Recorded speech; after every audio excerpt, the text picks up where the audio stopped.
Bonjour, je m'appelle Windy et je vais te parler des ressources disponibles en cas d'agression sexuelle pour les personnes âgées de moins de 18 ans. Les services dont je vais te parler sont disponibles aux personnes n'ayant pas la résidence permanente ou la citoyenneté canadienne et des informations spécifiques aux personnes sans statut seront incluses. Tout d'abord, si tu sens que ta vie est en danger, tu as le droit d'appeler le 911. La police pourra venir sur les lieux. Elle pourrait aussi, dans certains cas, arrêter l'agresseur s'il se trouve à proximité. Toutefois, dans la grande majorité des cas d'agression sexuelle, une enquête est faite avant une arrestation. Il est important de savoir qu'il existe une entente entre le directeur de la protection de la jeunesse, appelé la DPJ, la police et le substitut du procureur général. En fait, si l'un des trois est mis au courant qu'un jeune a subi un abus sexuel, il doit en informer les deux autres. Donc si, suite à l'appel au 911, les policiers prennent connaissance qu'une agression sexuelle a eu lieu, la DPJ et le directeur des poursuites pénales seront aussitôt contactés.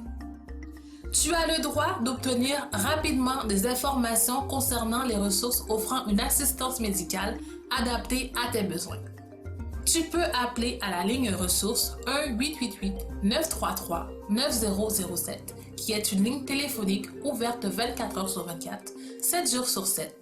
Cette ligne écoute et informe les femmes au sujet des ressources telles que le centre désigné le plus proche. Dans un centre désigné, une personne peut recevoir l'assistance d'une travailleuse sociale ainsi qu'une assistance médicale. Cela comprend des vaccins, des tests de dépistage et la trousse médico-légale qui est un prélèvement qui vise à récolter l'ADN de l'agresseur. Elle doit être faite dans les 5 jours suivant l'agression. La trousse médico-légale est utilisée comme une preuve dans le cadre d'une enquête. À Montréal, il y a 4 centres désignés dont 2 offrent des services pour les jeunes. Celui à l'hôpital de Montréal pour enfants est ouvert 24 heures sur 24, 7 jours sur 7 et offre des services en anglais. L'hôpital Sainte-Justine est aussi ouvert 24 heures sur 24, 7 jours sur 7 et offre des services en français. Tu n'as pas besoin de numéro d'assurance maladie pour avoir droit aux services de centre désignés. Le papier brun doit être accepté pour les demandeurs d'asile. Dans le cas où il serait refusé par un préposé de l'hôpital lors du triage, tu peux lui montrer un document qui explique que le papier brun doit être accepté afin d'assurer que tu aies accès aux services dont tu as droit. Le lien vers la feuille se trouve sous cette vidéo.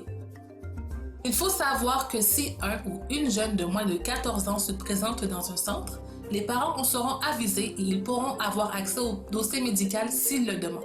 Les intervenantes du centre doivent aussi contacter la DPJ lorsqu'une personne de moins de 18 ans a subi une agression sexuelle. Il est important de se rappeler que si les intervenants constatent qu'un ou une jeune a été abusée sexuellement, la DPJ et la police pourraient aussi être contactés. Dans le cas d'une personne sans statut, cela représente un risque, tel que dit plus tôt.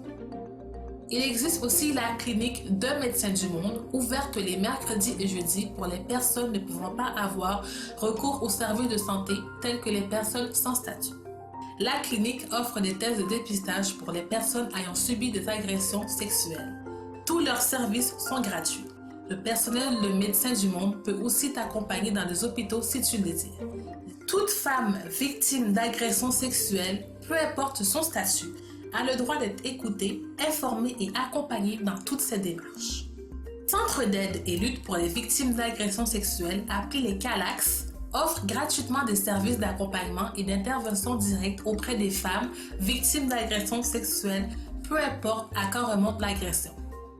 La confidentialité des dossiers des jeunes de plus de 14 ans est assurée dans ces centres.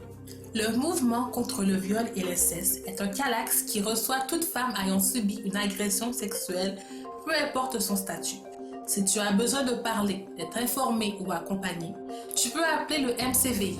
Les services sont offerts en espagnol, en français et en anglais.